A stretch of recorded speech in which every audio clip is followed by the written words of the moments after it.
छत्तीसगढ़ के सुकमा बीजापुर के सीमावर्ती क्षेत्र टेकलगुड़ेम गांव में मंगलवार को पुलिस नक्सल मुठभेड़ में 3 जवान शहीद हो गए।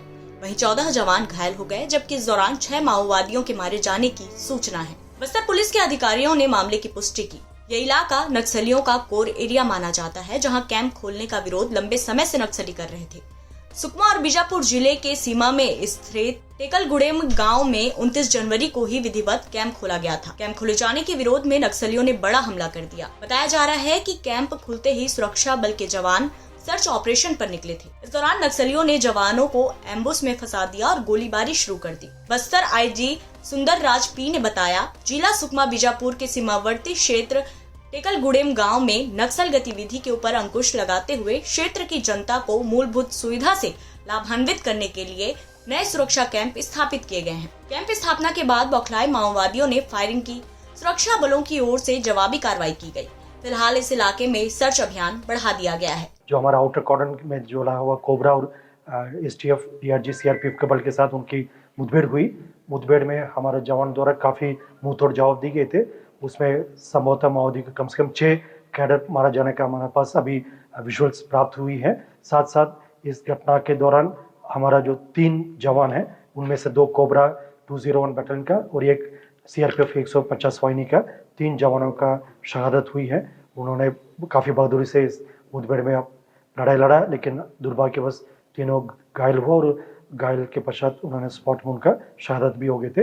अन्य जो 14 हमारा जवान हैं, जिन्हें स्प्लिंटर इंजरी और मामूली चोट आए थे, उन्हें तत्काल अभी हेलीकॉप्टर के माध्यम से इवैक्यूएट करके जबलपुर मेडिकल कॉलेज एवं रायपुर में 2 अन्य हॉस्पिटल में उनका इलाज की जा रही है। सभी जवान अभी खतरा से बाहर हैं। हमले में 14 जवान घायल हुए, जिनमें से 6 जवानों को जगदलपुर के मेडिकल कॉलेज में भर्ती कराया गया है, जबकि गंभीर रूप से घायल 8 जवानों को रायपुर के 2 अलग अलग अस्पतालों में इलाज के लिए रेफर किया गया है। रायपुर में CM विष्णुदेव साय और डिप्टी CM विजय शर्मा नक्सल हमले में घायल जवानों से मिलने श्री नारायणा और बालाजी अस्पताल पहुंचे।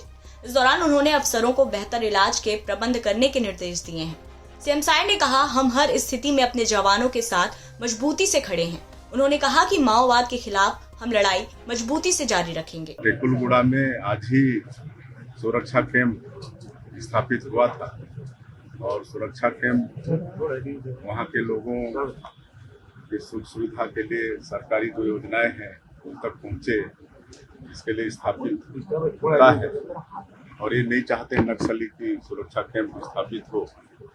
और चूंकि अब डबल इंजन की सरकार है और जब से छत्तीसगढ़ में भारतीय जनता पार्टी की सरकार आई है, नक्सलियों के साथ मजबूती के साथ लड़ाई लड़ रहे हैं।